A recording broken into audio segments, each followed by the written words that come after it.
बिस्मिल्लाहिर्रहमानिर्रहीम। आप देख रहे हैं प्रोग्राम आखिर क्यों, मैं कायम एहतिशाम हूँ। आज के इस प्रोग्राम में हम कुछ जो माली साल का बजट पेश किया गया 26-27 का, उसके बाद के होने वाले कुछ असरात हालात पर बात करेंगे। जाहिर सी बात है कि अगर हम स्टैट उठाकर देखें तो हमें ये चीज़ नज़र आती है कि जितना टारगेट सेट किया गया था टैक्स कलेक्शन के हवाले से, उससे तकरीबन 1.5 ट्रिलियन हदफ जो है वो हम हासिल नहीं कर सके हैं। 1.5 ट्रिलियन रिमेनिंग अमाउंट, और उसके साथ साथ ही जो नया टारगेट सेट किया गया है उसमें 1 ट्रिलियन इजाफा कर दिया गया है माली साल 26-27 का। अब सवाल यहाँ पर यह समझता है कि जहाँ पर ट्रेड डेफिसिट इस वक्त जो है वो 17 से 20% के दरमियान पहुँच चुका है, जो इम्पोर्ट हैं वो इस वक्त बढ़ रही हैं, एक्सपोर्ट्स गिर रही हैं।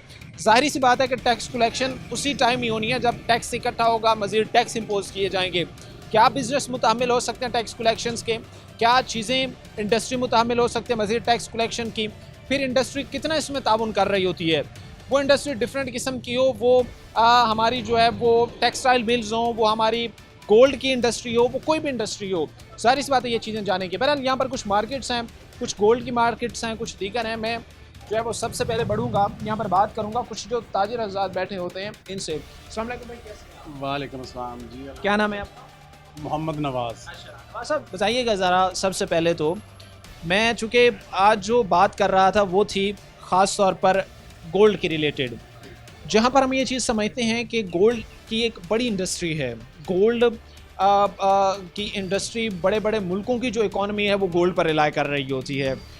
क्या समझ रहे हैं आप कि क्या पाकिस्तान में उस तरह इसकी इंडस्ट्री कायम है, उस तरह इसके कारोबार पर तवज्जो दी जाती है, उस तरह इसके लिए कोई स्कीम्स लॉन्च की जाती हैं, उस तरह क्या इसको जो है वो फैसिलिटेट किया जाता है जिस तरह अदर इंडस्ट्रीज़ के बारे में? जी बिल्कुल इसके ऑपोजिट है। कोई भी हमें पुरसाने हाल नहीं है इस चीज़ का।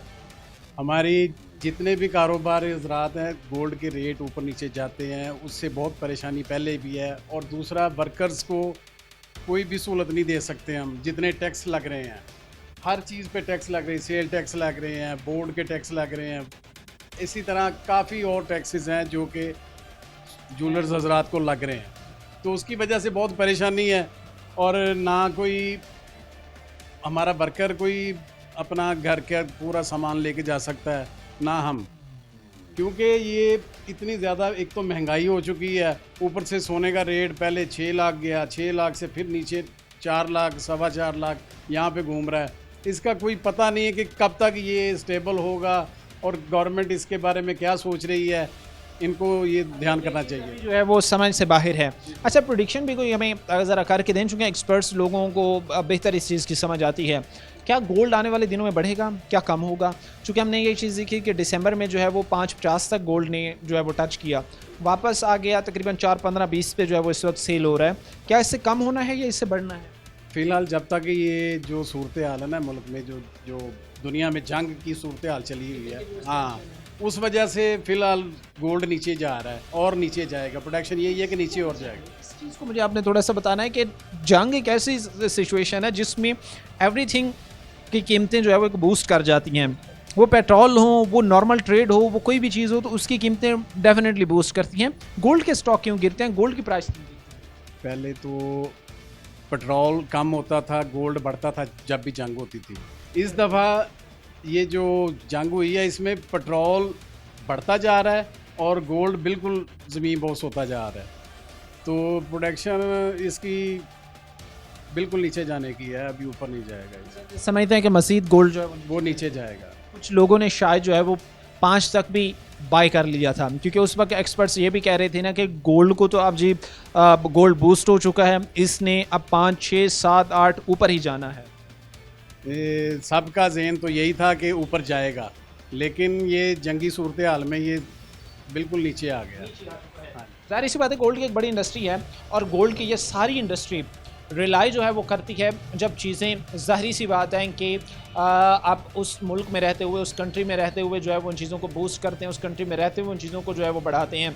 खुदा इस चीज़ को समझें, जहाँ पर आप टेक्सटाइल की इंडस्ट्री को बूस्ट कर रहे हैं, जहाँ पर आप जो है वो दीगर इंडस्ट्रियों के लिए कोशिशें कर रहे हैं, अगर नहीं भी हो रही तो आप एटलीस्ट जो है वो कोशिशें तो कर रहे हैं कि उसको बूस्ट किया जाए।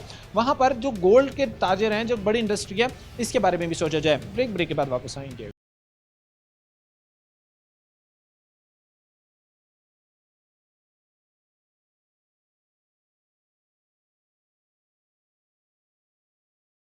ब्रेक के बाद आपको खुशामदीद कहते हैं। प्रोग्राम के सिलसिले को आगे बढ़ाते हैं। इस प्रोग्राम में हम ये चीज़ जानने की कोशिश कर रहे हैं कि जो इस वक्त बजट के बाद की सूरत हाल बननी है, ख़ास तौर पर इकॉनमी हो, वो दीगर चीज़ें हों, उसको जो है वो किस तरह टैकल किया जाएगा। और उसके साथ साथ ही हमने ये चीज़ भी देखी, अभी दिसंबर का मंथ जो गुजरा है उसमें जो है वो गोल्ड 5,50,000 की हद तक जो है वो गया है। उसके बाद दोबारा जो है वो तकरीबन 4,20,000 15,000 तक इस वक्त जो है पहुँच चुका है। आने वाले दिनों में ये मज़ीद अब नीचे आएगा, ऊपर जाएगा, इसका इकॉनमी में कितना रोल है और कितना ये इकॉनमी को बूस्ट कर सकता है, यही चीज़ें कि हमारे साथ जो है वो मोहम्मद अली राना साहब मौजूद हैं, प्रेसिडेंट हैं ज्वेलर एसोसिएशन के। मैं इनसे ये चीज़ जानूँगा और बड़ी इस हवाले से कंट्रोवर्सीज भी थी, बड़ी इस हवाले से जो है वो बातें भी थी कि गोल्ड जो है अब इसको जो परवास लगी है वो अब थमने का नाम नहीं लेगी, अब 5 से 6 होगा, 6 से 7 होगा और अब ये चीज़ें भूल जाएं कि गोल्ड जो है वो वापस आएगा। ना साहब, सबसे पहले तो मुझे ये चीज़ एक बतानी है आपने कि इकॉनमी में जहाँ पर हम ये चीज़ देखते हैं, क्योंकि बहुत सारे एक्सपेक्ट्स हैं जो इकॉनमी में अपना कंट्रीब्यूशन डालते हैं, फॉरेन रेमिटेंस हो गया, एग्रीकल्चर हो गया, ट्रेड हो गया, इंपोर्ट एक्सपोर्ट हो गया, बहुत सारी ऐसे चीज़ें होती हैं। गोल्ड, चूँकि हम ये चीज़ देखते हैं कि वो बड़े ममालिक हो गए, चाइना हो गया, अमेरिका हो गया, कहा यह जाता है कि इनके पास दुनिया में सबसे ज़्यादा ज़ख़ीरा गोल्ड का जो है जो स्टॉक है वो इनके पास मौजूद है। ये इकॉनमी में किस तरह रोल प्ले करता है? ये इकॉनमी को बढ़ाने में, इकॉनमी को बूस्ट करने में, इकॉनमी को गिराने में किस तरह रोल प्ले करता है? जी शुक्रिया। सिटी 41 मोहम्मद अली राना जी, सदर ज्वेलर एसोसिएशन फैसलाबाद। आपने कहा कि जी बजट में और मुल्क की मईशत में इसका क्या किरदार है? इसका किरदार ये है कि हमारी जो गोल्ड एक्सपोर्ट है, अगर वो सही तरीके से, जैसे इंडिया की गोल्ड एक्सपोर्ट है, उससे अगर हम कंपैरिजन करें ना, तो हमारा तो अशर अशीर भी कुछ नहीं है। हमारी गोल्ड इंडस्ट्री बिल्कुल तबाह हो चुकी है। गवर्नमेंट उसमें कोई इनिशिएटिव नहीं ले रही, जिसकी वजह से जो एक्सपोर्टर हैं वो बिल्कुल ना होने के बराबर हैं। अगर गवर्नमेंट हमारा साथ दे तो हम इसमें इंशाल्लाह एक्सपोर्ट करके गवर्नमेंट को रेवेन्यू में कम से कम 50% का हम इजाफा कर सकते हैं। जैसे कि इंडिया की जो माशत में, उसमें तकरीबन उसका रेवेन्यू 60 से 70% gold, gem and jewellery industry से आ रहा है। हमारा यहाँ से 10% भी नहीं है, 5% भी नहीं है। और हमारा जो जेम स्टोन है उसमें भी गवर्नमेंट में जो हमारे सिस्टम है उसमें जो स्टोन को निकालने के लिए मशीनरी कोई नहीं है और इसको बेचने के लिए कोई मार्केट नहीं है, उसका स्टोन को फिनिशिंग के लिए कोई ऐसी इंडस्ट्री नहीं यहाँ तक बनाई, कोई स्किल डेवलपमेंट के लिए कोई काम नहीं किया गया। तो जिसमें बहुत कुछ काम करने के लिए इस इंडस्ट्री को, अभी तो इंडस्ट्री का दर्जा तो कह रहे दिया गया है, मगर आज तक इंडस्ट्री का दर्जा दिया ही नहीं गया। इन्हें कोई लोन भी नहीं, इन्हें कोई इनिशिएटिव लेने के लिए, कोई आगे जाने के लिए ज्वेलर हजरात को कुछ भी नहीं है। और हमारे जो रिटेलर ज्वेलर्स हैं वो तो बिल्कुल रेट की वजह से बिल्कुल गए हैं और टैक्स पे टैक्स दी जा रही है। तो हम कहाँ जाएंगे? नहीं कम। राना साहब, एक चीज़, चूँकि मैं इस हवाले से थोड़ी स्टडी भी करता हूँ और मेरा ये इंटरेस्ट भी है, ख़ास तौर पर माइनिंग की जो बात की जाती है। अब बलूचिस्तान में रैकोटेक का एक जगह है, वहाँ पर एज़ एक्सपेक्टेड जो वर्ल्ड बैंक की रिपोर्ट्स आई, जो उसमें एक्सपर्ट कह चुके हैं कि तकरीबन 100 अरब तक का वहाँ पर जो है वो गोल्ड के ज़खायर मौजूद हैं, बल्कि इससे ज़्यादा के जो है वो वहाँ पर गोल्ड के ज़खायर मौजूद हैं। क्या इसमें हकीकत है? ये क्या मिथ है? इतनी बड़ी तादाद में अगर गोल्ड वहाँ पर मौजूद है जो निकलता है, तो ये इकॉनमी में कितना बड़ा जो है वो कंट्रीब्यूशन होगा? इस हवाले से थोड़ा सा बताइए। बिल्कुल जी, हमारे पास अल्लाह ताला की दी हुई बहुत बड़ी नेमत है। इसमें गोल्ड भी है और इसमें जो मादनियात हैं वो भी है, और सबसे बड़ा ज़ख़ीरा जेम स्टोन का हमारे पास जो पाकिस्तान में है ना, ये शुमाली इलाक़ायात में, ये मेरा ख़्याल दुनिया का दूसरा या तीसरा बड़ा ज़ख़ीरा पाकिस्तान के पास है, जो मेरे नॉलेज के मुताबिक। बाकी सारी दुनिया में है, तकरीबन 90% पाकिस्तान में है। आप समझ लें 10% या 20% ये बाकी दुनिया में है। इतना बड़ा हमारा जेम, इसमें रूबी है, नीलम है, एम्ब्रल है, सब किस्म डिफरेंट, हाँ जी, डिफरेंट स्टोन हमारे पास हैं। जैसे अफ़गानिस्तान का रूबी है, जिसमें बर्मा का रूबी है, पाकिस्तान का कश्मीर एम्ब्रल जो है वो बहुत ज़बरदस्त है। तो हम इससे बहुत फ़ायदा उठा सकते हैं, बिल्कुल। मैं अभी, चूँकि राना साहब, ऑनेस्टली एक बात मैं कहूँगा, अब ये हमारे देखने वाले नाज़रीन भी ये चीज़ ज़रूर कोट करेंगे। मैं आईटी सेक्टर वालों से मिला, उन्होंने मुझे ये बात कही कि भाई हमारी एक्सपोर्ट्स, हमारी उस तरह की चीज़ें हैं ही नहीं जिस तरह दूसरे ममालिक जो है वो चीज़ें कर रहे हैं। मैं ट्रेड एंड इंडस्ट्री के लोगों से जो मुंसलिक थे वो बड़ा उन्होंने कहा भाई हमारी तो एक्सपोर्ट है ही कुछ नहीं, हम तो ठप करके चीज़ें बैठे हुए हैं। गोल्ड की अगर आप बात कर रहे हैं तो वो भी कुछ नहीं है। अगर गोल्ड का सेक्टर नहीं चल रहा, इंडस्ट्री नहीं चल रही, अगर आईटी सेक्टर नहीं आगे बढ़ रहा, रिलाई कैसे करेंगे? दो बड़े मेजर से हैं, आईटी वाला और गोल्ड वाला। आप दुबई में देखें उनकी इंडस्ट्री क्या है, गोल्ड। ठीक है, इंडिया की इंडस्ट्री क्या है, डायमंड और गोल्ड। मैंने 2008 में और 2013 में मैं बम्बे की इंडस्ट्री में सारा विजिट किया हुआ है, और as a ministry of commerce के थ्रू। तो उसमें मैंने जाके सारी इंडस्ट्री देखी है। एक फर्म जो है ना, उसका तकरीबन छोटी से छोटी 5000 वर्कर है, और उसकी एक प्रोडक्शन जो फैक्ट्री की है वो कम से कम 13 केजी डायमंड फिनिश ज्वेलरी है। 13 केजी फिनिश डायमंड ज्वेलरी एक फैक्ट्री की है। और अब आप अंदाज़ा करें, वहाँ इतनी बड़ी इंडस्ट्री है, उसका आप दुनिया से कंपैरिजन ही नहीं कर सकते। तो वहाँ मैंने उनके इंस्टीट्यूट देखे हैं जहाँ में स्किल डेवलपमेंट के लिए हैं। हमारे स्किल डेवलपमेंट के लिए काम तो शुरू किया था इन्होंने इंडिया के साथ मिलके, और उस वक्त हम वहाँ गए थे। तो मगर पाकिस्तान डायमंड ज्वेलरी के वो सूरत हाल अब भी बिल्कुल नहीं है। डेवलपमेंट होना बड़ा ज़रूरी है। कोई भी मुल्क है वहाँ पर हम ये चीज़ देखते हैं कि वो थ्योरी से ज़्यादा जो है वो स्किल की तरफ जाते हैं, वो प्रैक्टिकल चीज़ों को करवाने की तरफ जाते हैं। बट अनफॉर्चुनेटली अगर आज भी आप पाकिस्तान के इंस्टीट्यूट्स देखें तो आपको ये चीज़ नज़र आएगी कि 90 to 95% वहाँ पर चीज़ें थ्योरेटिकल ही हो रही हैं, जबकि इन एक्चुअल हमें प्रैक्टिकल की तरफ जो है वो मूव करने की ज़रूरत है। हम सब समझते नहीं हैं कि हमने अपनी यूथ को एक बड़ा जो है वो अब एक पुराना तर्ज अमल है कि आपने जो है वो मैट्रिक करनी है, इंटर करनी है, उसके बाद आपने ग्रेजुएट होना है, दैट्स इट। और जब ग्रेजुएशन की हम डिग्री हासिल कर लेते हैं तो हमें 25-26 साल की एज तक जब हम पहुंच चुके होते हैं तो हमें ये आइडिया नहीं होता कि भाई हमने अब आगे स्टेप कौन सा लेना है, हमने किस फील्ड को ज्वाइन करना है। समझते नहीं कि स्किल डेवलपमेंट इस चीज़ के लिए नेसेसरी है, बहुत ज़रूरी है। बिल्कुल जी, हम यही कह रहे हैं कि जो हमने सीखा है, जो हमने दुनिया में देखा है, अमेरिका की JIA उन्होंने अपने इंस्टीट्यूट बनाए हुए हैं, सारे अदारे बनाए हुए हैं।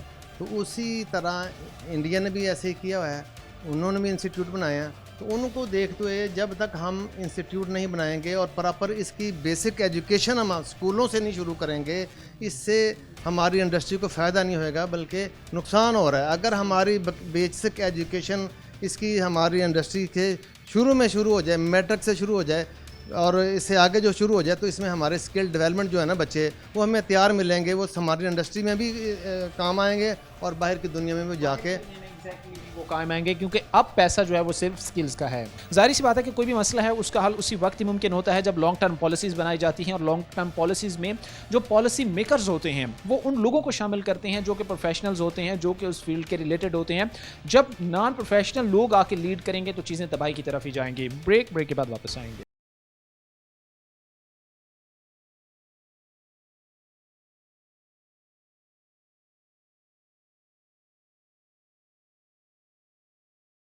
ब्रेक के बाद आपको खुशामदीद कहते हैं। प्रोग्राम के सिलसिले को आगे बढ़ाते हैं। टैक्स कलेक्शन, टैक्स के अहदाफ मुकर्रर करना और इससे फिर आवाम से कलेक्ट करना, ये एक बहुत बड़ा मसला है। जिस तरह मैंने आपको इससे पहले भी बताया गया कि 2000 माली साल 2025-26 के जो टैक्स कलेक्शन के अहदाफ थे वो पूरे नहीं हो सके, और जो 26-27 के अहदाफ रखे गए इसमें 1 ट्रिलियन का मज़ीद इजाफा किया गया। अब टैक्स कलेक्शन कैसे होगी जहाँ पर इंपोर्ट एक्सपोर्ट की सूरत हाल इंतहाई ख़राब है। इंपोर्ट बढ़ रही हैं, एक्सपोर्ट गिर रही हैं, और उसके साथ साथ जो टेक्सटाइल इंडस्ट्री है, जो पावरलूम इंडस्ट्री है, जो अदर देन कारोबारी हब हैं, वो इस वक्त डाउनफॉल का शिकार हैं। तो कैसे सारे सिनेरियो में जो है वो टैक्स कलेक्शन यकीनी बनाई जा सकेगी? जाहिर सी बात है, ताजरों से भी हमने बात की है, और इस हवाले से ये चीज़ थोड़ी सी फैक्चुअल भी जानना बड़ा ज़रूरी है। इसीलिए बात करेंगे, हमारे साथ जो है वो चौधरी अब्दुर्रहमान गुजर साहब मौजूद हैं, सीनियर रिपोर्टर हैं। मैं इनसे ये चीज़ डिस्कस करूँगा, जानने की कोशिश करूँगा। अब्दुर्रहमान भाई बताइएगा, फ़र्स्ट ऑफ ऑल तो हमारे पास जितने भी शोबे थे, वो इंडस्ट्री हो, वो टेक्सटाइल हो, वो एग्रीकल्चर हो, वो ऐसे कई फील्ड्स हों, तकरीबन ऑलमोस्ट जो है वो सब डाउनफॉल का शिकार हैं, जहाँ से हमें टैक्स कलेक्शन होनी है। टैक्स को हमने मज़ीद बढ़ा दिया है, क्या इसका बोझ भी आवाम पर ही पड़ेगा? क्योंकि इनकम नहीं बढ़ रही, टैक्स अखराजात बढ़ रही हैं। तो $1 ट्रिलियन का जो टैक्स का इजाफा किया गया है, जो मुकर्रर किया गया है टारगेट, उसमें समझते नहीं है कि इससे मज़ीद थैंक यू कायम साहब। देखिए, यहाँ पर जो 15,000 अरब रुपया, ये बेसिकली गैर फितरी है। इतना टैक्स इकट्ठा करना इस मार्केट की सकत नहीं है। अब इसीलिए आप देखें कि फेडरल बोर्ड ऑफ रेवेन्यू कुछ नहीं कर रहा। 90% वो टैक्स है जो इकट्ठा होकर उनके पास आ रहा है। PRA कुछ नहीं कर रहा, सारा का सारा टैक्स इकट्ठा होकर उनके पास आ रहा है। ऐसे ही एक्साइज ड्यूटी है या रेवेन्यू का है या कोई भी टैक्स है, अब तो ये चालानों पे भी लगा दिया है कि इतने पैसे आपने इकट्ठे करने ही करने हैं। तो अब इसमें हुकूमत ये कर रही है, जो सबसे आसान रास्ता है कि वो पेट्रोलियम डेवलपमेंट लेवी टैक्स लगा रही है। लेवी टैक्स इतना ज़्यादा डटाई से, इतना ज़्यादा टका के लगाया जा रहा है कि आवाम की चीखें निकल गई हैं। फिर बिजली पे टैक्सेस लगा रहे हैं, और अब जो बिल बनाया जा रहा है उस बिल में ये भी ख़त्म कर दिया गया है कि ये टैक्स कौन सा है। बस सिंपल ये है कि इतने यूनिट चले हैं, इतना उसका बिल बना है, ये टैक्स है और दैट्स इट। जो शेयर ही नहीं की डिटेल शेयर ही नहीं की जाएगी, ताकि लोग जो डिटेल समझ के देखते थे, हाँ हमें ये लग गया, ये GST आ गया, फलान ढमकान, वो सारा कुछ लग गया। अब बिजली से पूरा होगा, फ्यूल से पूरा होगा, बाकी कारोबार चलते हैं चले, ना चलते हैं ना चले। अवाम से हुकूमत बिल्कुल ही लाताल्लुक़ होकर रह गई है। इतनी बेहस इंतज़ामिया कभी नहीं देखी। आप देखें कि यहाँ पर जो बंदा रेडी छाबड़ी का काम कर रहा है, कभी कारपोरेशन कभी पीरा आके उसको ब्लैकमेल कर रही है। अब सूरत हाल ये बनी हुई है कि जो 250 रुपये किलो LPG है वो 400 रुपये किलो बेच रहे हैं और किसी को परवाह नहीं है, क्योंकि इसमें बराह रास्त टर्मिनल है, हुकूमत है, इसमें बड़ा बड़ा माफिया इन्वॉल्व है। लेकिन जहाँ 1 रुपये किलो चीनी बढ़ जाएगी, वहाँ दुकानदार का 5000 का चलान होगा, और जो चीनी बेच रहा है शुगर मिल, उसको कोई नहीं पूछेगी। तो ये बेसिकली माफिया इकट्ठे होकर हुकूमत में बैठ गए हैं, जिन्हें इस बात की बिल्कुल भी कोई परवाह नहीं है कि ये पैसा कहाँ से आएगा, कहाँ पे लगेगा, क्यों आएगा, क्यों लगेगा। उनको IMF की जानिब से हदायत दी गई हैं। IMF ने अपना बैंकर उठा के यहाँ पे बेच दिया है, वज़ीर ख़जाना साहब। उनको ना तो वो वोट लेके आए हैं, ना उन्होंने वोट लेना है, और ना ही कल को उनका कोई हल्का है। वो कल को फिर अपने वतन वापस चले जाएंगे, जो उनका वतन है, जिस काम के लिए वो आए हैं वो पूरा कर रहे हैं। तो इससे अंदाज़ा कर लें कि हुकूमत के पास इकानमी के हवाले से कोई ऐसा बंदा भी मौजूद नहीं है जो उनकी पॉलिसीज़ बना के दे सके।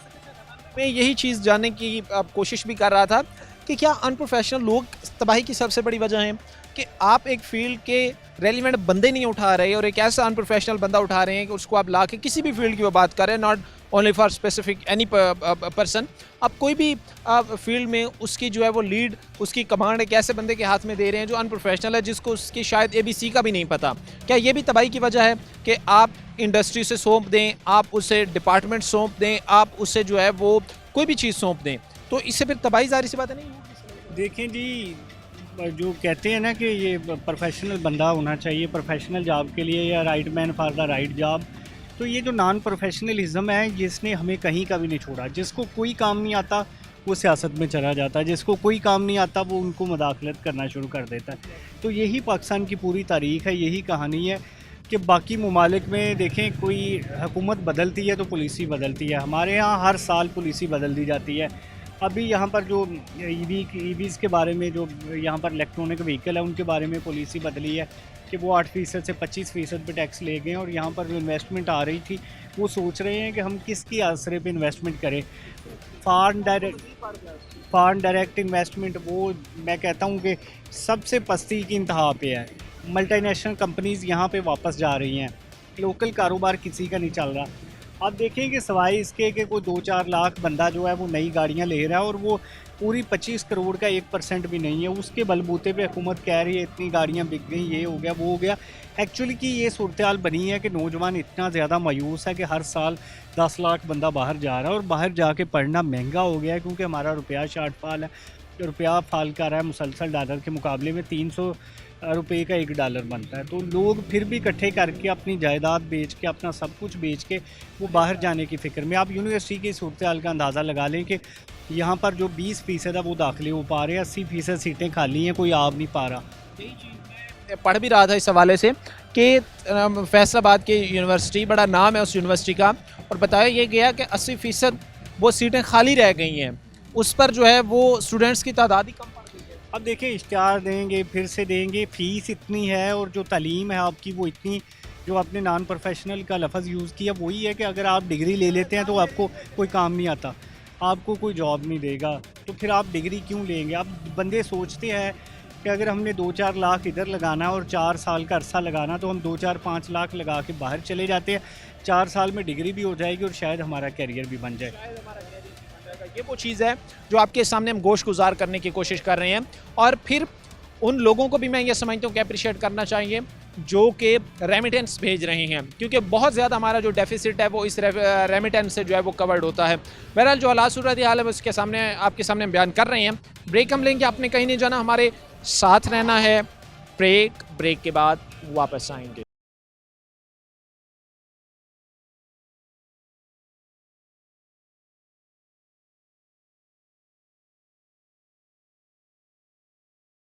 ब्रेक के बाद आपको खुशामदीद कहते हैं। प्रोग्राम के सिलसिले को आगे बढ़ाते हैं। ज़ाहिर सी बात है कि किसी भी मईशत इकॉनमी का पहिया जो है वो इन चीज़ों पर चलता है कि वो किस बेस्ड इकॉनमी है। क्या वो एग्रीकल्चर पर रिलाई करती है, क्या वो इंडस्ट्री पर रिलाई करती है, क्या वो इंपोर्ट एक्सपोर्ट्स पर जो है वो रिलाई करती है। उसका बेसिक जो है वो आप ऐसे कह लें कि जान उस इकॉनमी की जो है वो क्या है।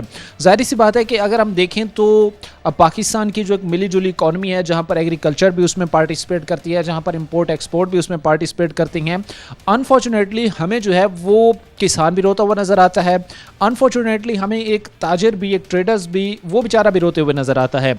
अब मैं चूँकि इन चीज़ों को थोड़ा सा जानने की कोशिश करूँगा, थोड़ा सा समझने की कोशिश करूँगा कि भाई जो चीज़ें जीडीपी में, जो चीज़ें इकॉनमी में पार्टिसिपेट कर रही हैं, उन चीज़ों को अगर डाउनफॉल की तरफ जा रही हैं तो उनके क्या असरात जो है वो सामने आएंगे। ऑलरेडी जहाँ पर हमने ये चीज़ देखी कि तकरीबन 1 से 1.5 ट्रिलियन डॉलर का जो पिछला टारगेट था 26 से 25 माली साल जो था वो हम हिट नहीं कर सके। फिर 1 ट्रिलियन जो है वो मज़ीद इंक्रीज़ कर दिया गया।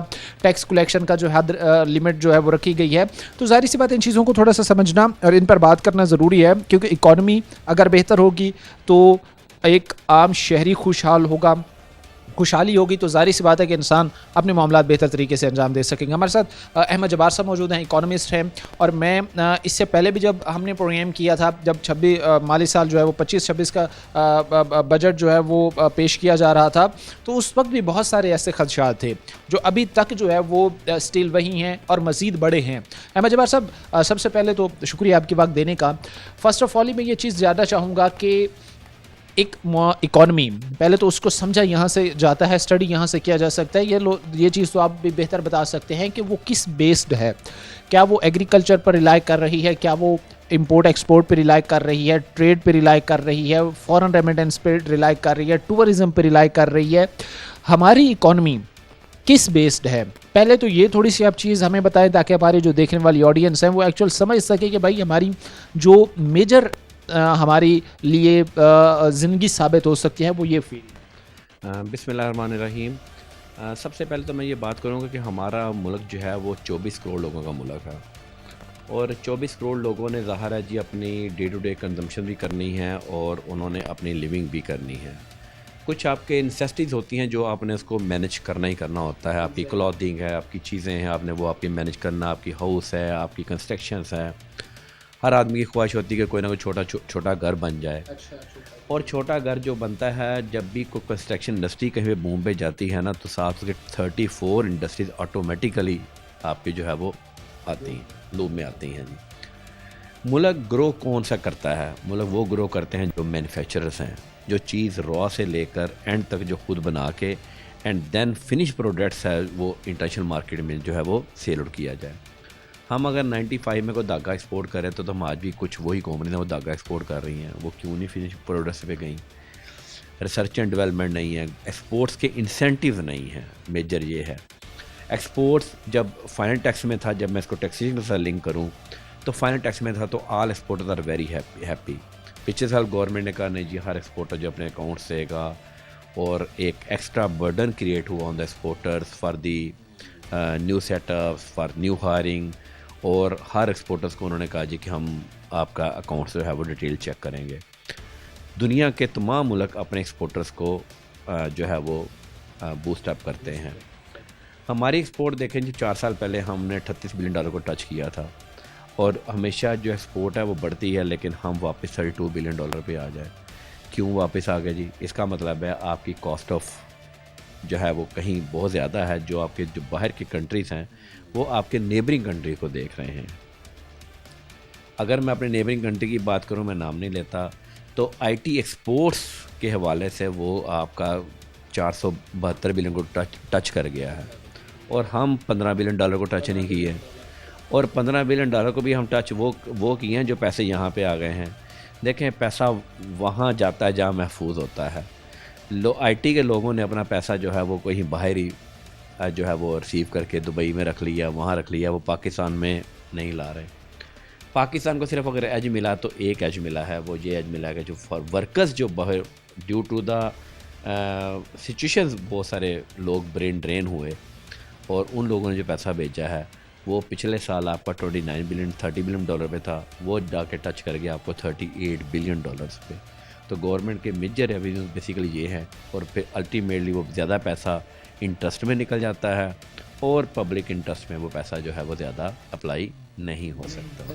फॉरेन रेमिटेंस अब ऐसे समझ लें कि हमारे लिए वो बड़े ज़रूरी हैं और बड़ा कलीदी किरदार अदा कर रही हैं स्टेबिलिटी। बिल्कुल जी, डेफिनेटली आपका जो एक्सपोर्ट से डेफिसिट आपका $6 बिलियन का आया था वो आपके वर्कर्स ने पूरा कर दिया, लेकिन on the other side of the table आपका ब्रेन ड्रेन बेसिकली हो रहा है। वो बंदा जिसने यहाँ मुल्क में रह के काम करना था, जिसके अंदर पैट्रिज्म क्रिएट थी, वो यहाँ बैठ के अगर काम करता तो वो कहीं ज़्यादा इकॉनमी को मैं समझता हूँ कंट्रीब्यूट कर सकता था, जबकि बाहर जाके खिदमत कर रहा है वो। और अपने तमाम इस्लामी सऊदी अरेबिया में बहुत पाकिस्तानी गया है, हर जगह पे गया है। सिर्फ ये है कि वो इसलिए, और इवन यूरोप में बहुत बंदे ने अप्लाई किया, वो स्टडी वीज़े पे जा रहे हैं और वहीं पे वो जॉब ढूंढ रहे हैं। वो कहते जैसे भी हैं कम से कम हम यहाँ पे लॉ अबाइडिंग तो हैं, रिवॉर्ड हमें कम से कम जो है उस चीज़ का मिल रहा है। अच्छा, मैं इस चीज़ के हवाले से भी बहुत दफ़ा स्टडी भी की, चीज़ें भी सामने आई, ख़ास तौर मैन्युफैक्चरिंग प्लांट्स के हवाले से कि बाहर से जो है वो अगर एक गाड़ी की मैन्युफैक्चरिंग पाकिस्तान में हो रही है तो उसने जो है वो पार्ट्स उसके बाहर से मंगवाए, एक्सपोर्ट किए, और उसके बाद जो है इंपोर्ट किए, और उसके बाद जो है वो उसे पाकिस्तान में असम्बल करके आगे जो है वो सेल किया गया। क्या ये चीज़ें भी एक बेहतर स्टेप है कि चलें एक बनी बनाई चीज़ें बाहर से लेने से बेहतर है कि कुछ ना कुछ आखिरकार उसमें जो है वो हम हिस्सा डाल रहे हैं, मैन्युफैक्चरिंग प्लांट्स हो गए जो बाहर से लेके जो है वो असेंबल करके आगे सेल कर रहे हैं, ये कहीं ना कहीं हमें बेसिक स्टेप तक लेकर जाते हैं? देखें जी, ये तो गवर्नमेंट पॉलिसी ने इसको जो है वो इम्प्लीमेंट करना है।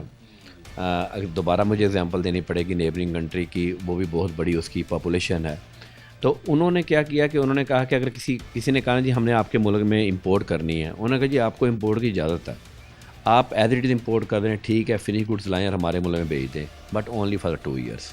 2 साल आप ऐसा कर लें, हम आपको इजाज़त देते हैं। उसके बाद आपको मैन्युफैक्चरिंग प्लांट यहाँ लगाना है। आप मैन्युफैक्चरिंग प्लांट यहाँ पे लगाएं तो उससे क्या हुआ, उसकी एम्प्लॉयमेंट क्रिएट हुई, लोकल एम्प्लॉयमेंट क्रिएट हुई, टैक्सेस अल्टीमेट ट्रेडर कम देता है, मैन्युफैक्चर के ऊपर टैक्सेस ज़्यादा हैं, वो कलेक्शन हुए, उससे टैक्स बेस बढ़ी। हमारे सॉरी टू से हमारे टैक्स बेस नहीं बढ़ सकी। आज भी इनकम टैक्स में चले जाएं तो 7 मिलियन या 8 मिलियन के पर्सन हैं, और उसमें से हम नील रिटर्न भी शामिल है जिसने ज़ीरो टैक्स कंट्रीब्यूट किया है। तो मेजर तो आपका एग्रीकल्चर सेक्टर आपका बिल्कुल बाहर है, वो आपका कोई टैक्स नहीं दे रहा। फिर आपने रिसेंट जो है वो बड़ी कंपनीज की मुल्क छोड़ के जा रही, उनके ऊपर एक नॉर्मल टैक्सेशन है, फिर उनके ऊपर सुपर टैक्स लगाया गया जो इस बजट में अब ख़त्म किया गया। जब बड़ी कंपनी छोड़ के चली गई उसके बाद ख़त्म किया, उसके बाद याद आ गया, उसके बाद ख़त्म किया गया। फिर जब आप पैसा बाहर निकालें तो डिविडेंड के ऊपर फिर टैक्स है। Same with the case with the partnership, उसके ऊपर 50% टैक्स है। मुझे बताएं कौन बंदा होगा जो कहेगा मैं 1 करोड़ कमाता हूँ और 50 लाख मैं गवर्नमेंट को दे दूँ, 50 लाख घर लेके जाऊँ, और मैं फिर माचिस की डिब्बी पे, फिर बिजली के बिल में, फिर सुई गैस के बिल पे मैं फिर टैक्स दूँ। तो थोड़ा सा वो ज़ाहिर सी बात है लोग समझते हुए परेशान होते हैं। मैं इसी वजह से ना थोड़ा सा कंफ्यूज था। पिछली दफ़ा भी हमारे टैक्स कलेक्शन रह गई, अब टारगेट हमने सेट किया है, कम करने की बजाय हमने मज़ीद 1 ट्रिलियन का जो है उसमें इजाफा किया है। क्या मज़ीद इसमें जो है वो टैक्स कलेक्शन के निज़ाम को मज़ीद सख्त किया जाएगा? क्या फिर से एक दफ़ा गरीब के लिए एक ऐसा घेरा बनाया जाएगा जिसमें वो बेचारे ने सांस के अलावा हर चीज़ पर टैक्स देना? देखें जी, बजट हम तो ज़रा कम बनाते हैं, हम बजट वो बना के देते हैं जो हमें कर्जा देते हैं। अल्टीमेटली द IMF के भी एक कंडीशंस हैं जी उसकी। बहुत सारे लोगों ने हमने देख लिया कि 2099 में IMF से जान छुड़वा ली, हम आज तक IMF से जान नहीं छुड़वा सके। वो टारगेट देते हैं, हम उनके टारगेट मुताबिक बजट बना देते हैं, और फिर 6 महीने के बाद उनके तरले कहते हैं जनाब इस बजट को रिवाइज़ किया जाए, फिर टारगेट को कम किया जाता है। जब भी अगला एस्टीमेट बनाता, देखें एक टैक्स आपका आना ही आना है, 2 चीज़ों का कंपोनेंट आना ही आना है। एक आपका जीडीपी जो गवर्नमेंट ने अपने आप को 4% पे किया हुआ है, एक आपका इन्फ्लेशन रेट। अगर आप बड़े सादा अल्फाज में बात समझाऊँ कि अगर 100 रुपये आपका टैक्स कट हुआ है, 4 रुपये इसमें जीडीपी के डाल लें 4% के हिसाब से, और आप इन्फ्लेशन डाल लें, चलें 10% डाल लें, इसका मतलब है अगले साल 114 रुपये तो आपको बाय डिफ़ॉल्ट आना चाहिए, वो तो आना ही आना है। अब गवर्नमेंट पहले उसके ऊपर सेट करती है, फिर गवर्नमेंट कहती है अच्छा जनाब मैं हम 114 पे ले आते हैं। 114 तो आपको बाय डिफ़ॉल्ट कलेक्ट करना है। और यकीन करें कि FBR टैक्स कलेक्शन कौन कर रहा है? टैक्स पेयर खुद, वो पेमेंट करता है, टैक्स काटता है। वो 80% इनकम टैक्स तो basically direct tax payer collect करके दे रहा है। बाकी 20 रुपये अगर मैं कहूँ तो FBR अपनी एफर्ट से कलेक्ट कर रहा है। अदरवाइज़ तो आपका टैक्स का नेट इस तरह का निज़ाम है। अभी आप कह रहे हैं ना कि 80% टैक्स तो लोग खुद से जमा करा रहे हैं। ये भी एलिगेशन है कि भाई स्टेट को एम्पावर करें, स्टेट को पावरफुल बनाएं, पावरफुल आप टैक्स देकर बना सकते हैं।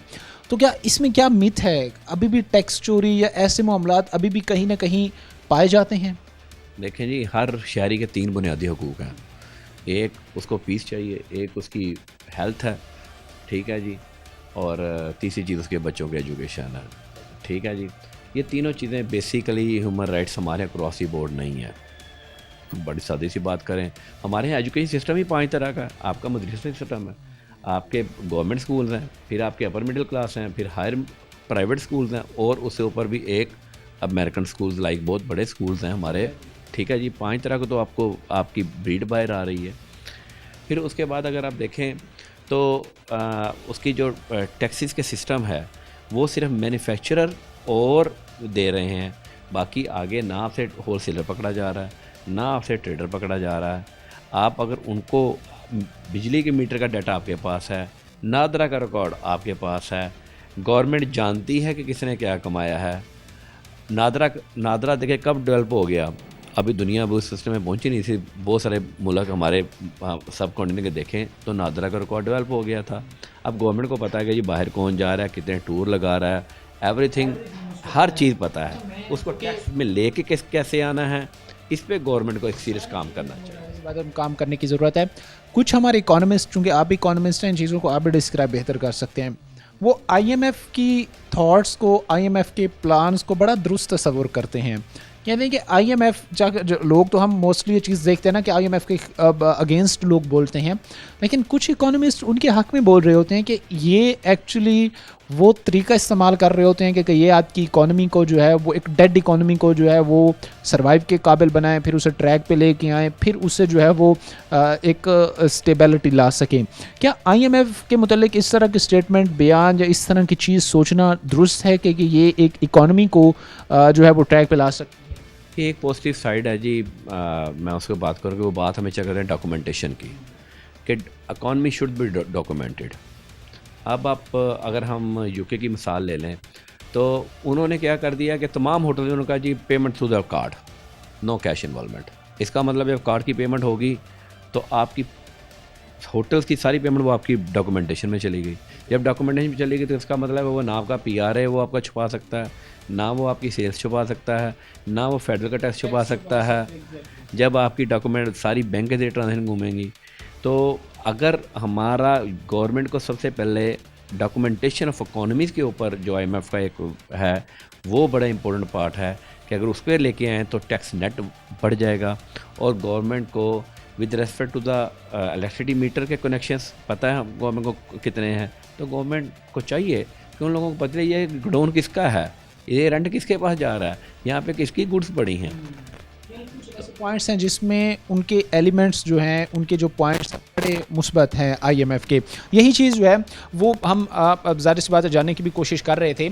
हमारा मकसद ये था कि एक इकॉनमी जो डिफरेंट चीज़ों पर रिलाई कर रही है और तकरीबन तमाम ऑलमोस्ट फ़ॉरेन रेमिटेंस से हट के बाकी जितने भी सेक्टर्स हैं वो इस वक्त डाउनफॉल का जो है वो शिकार हैं, और उसका क्रेडिट भी उस नौजवान बेचारे को जाता है जो दिन रात मेहनत मजदूरी करता है बाहर खड़े होकर, जो दिन रात जो है वो पैसा कमाता है और वही रेमिटेंस जो है वो अपने मुल्क भेजता है ताकि उसकी फैमिली यहाँ पे बेहतर सर्वाइव कर सके। यूँ ही नहीं, एम्बेसीज़ में अगर हमारा जाना हो या एम्बेसीज़ के आसपास भी कहीं आप अगर रास्तों पे निकलें तो आपको ऐसा रश नज़र आएगा कि खुदा न खास्ता जो है वो को मुल्क में ऐसे एमरजेंसी के हालात पैदा हो चुके हैं और फ़ौरन ही जो है वो मुल्क से हमने एग्ज़िट पकड़ना है। बहरहाल ये वो सिचुएशन इस वक्त है, ये वो एक इस वक्त जो है वो एक अलमिया है जो हम आपके सामने बयान करने की कोशिश कर रहे हैं कि इकॉनमी को आप बूस्ट करेंगे तो आप जुगाड़ लगा कर नहीं करेंगे कि $1 बिलियन इससे लोन ले लो, 50 बिलियन 1.5 बिलियन उससे ले लो।